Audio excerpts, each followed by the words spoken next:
Y si todo lo que creíste saber sobre Federico Villa fuera solo la mitad de la historia.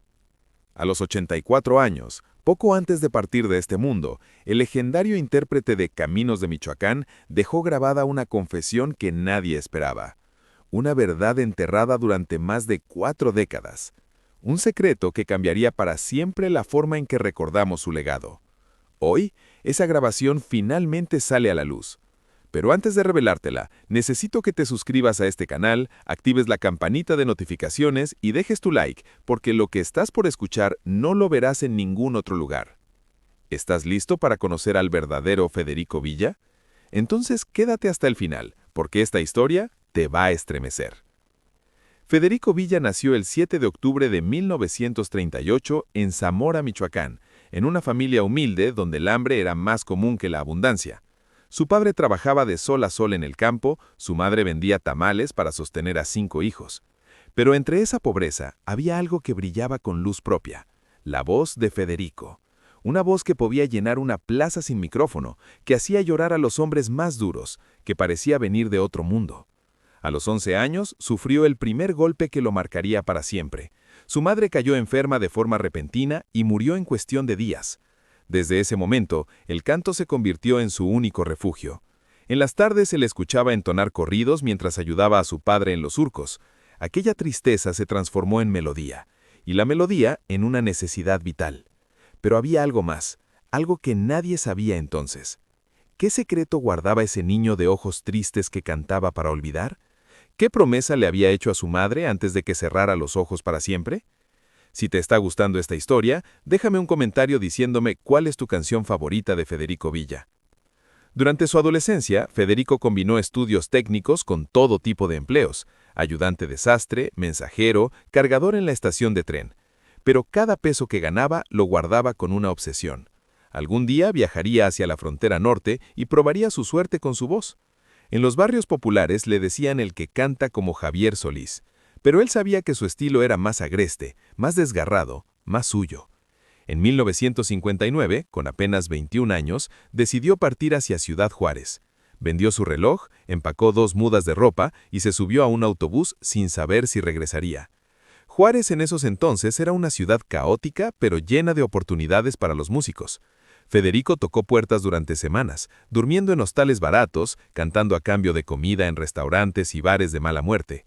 Fue en uno de esos lugares donde un locutor de radio lo escuchó interpretar Amor Eterno y quedó hipnotizado.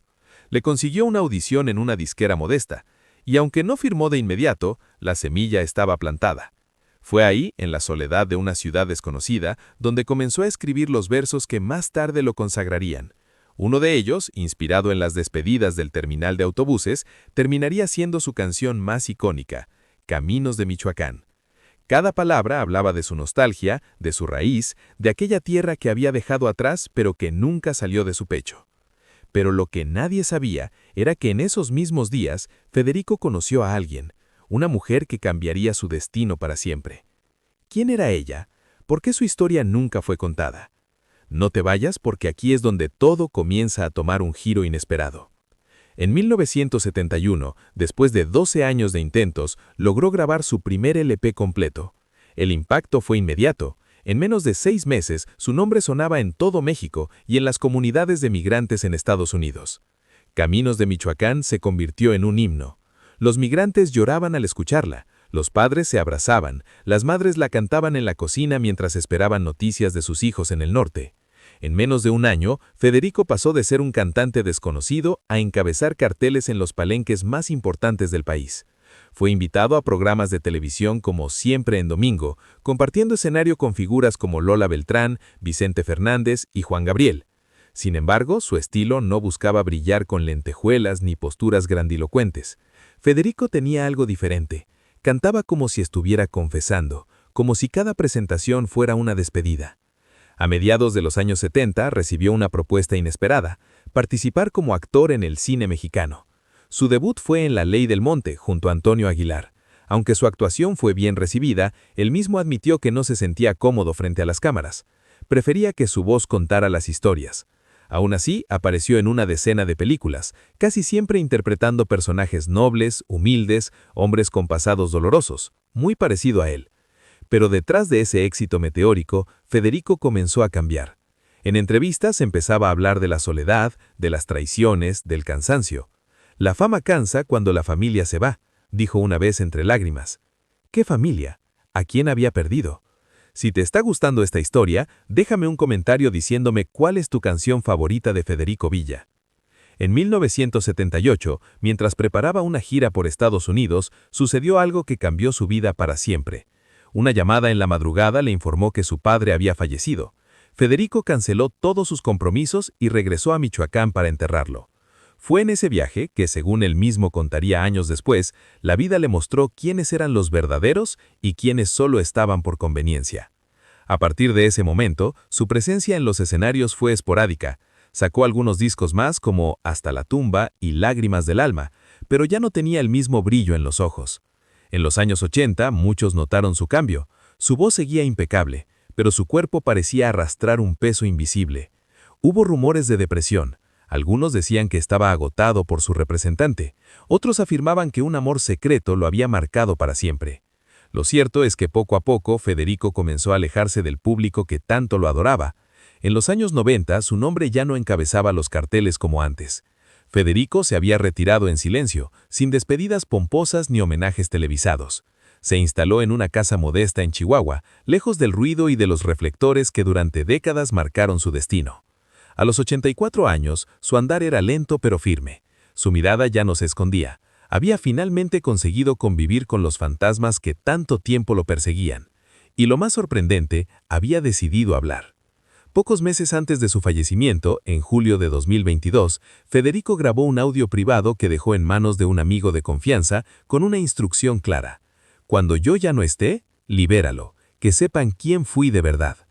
En esa grabación, que duró poco más de 20 minutos, Federico confesó algo que había guardado durante más de 40 años. Había tenido un hijo fruto de una relación secreta con una mujer casada. No lo dije por vergüenza, sino por miedo. Miedo a destruir su familia y la mía también, declaró con voz quebrada. El hijo en cuestión, según él mismo relató, nació en los años 70 y creció lejos de él, creyendo que otro hombre era su padre. Federico intentó hablar varias veces, pero siempre se topó con un muro de silencio. Lo veía de lejos en eventos, en fotos, pero no podía decir nada.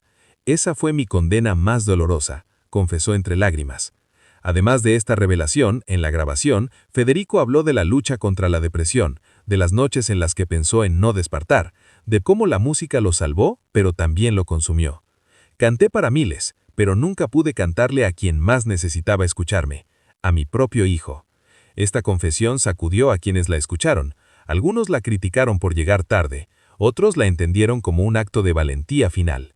Lo cierto es que Federico Villa murió llevándose muchos secretos, pero dejando al menos uno libre, el de un amor prohibido, un hijo perdido y un arrepentimiento que cargó hasta su último suspiro. ¿Qué opinas de esta revelación? ¿Crees que debió hablar antes? Déjamelo en los comentarios. Dale like a este video, compártelo con alguien que ame la música ranchera y sus historias, y suscríbete para más historias increíbles como esta. Nos vemos en el próximo video. ¡Hasta pronto!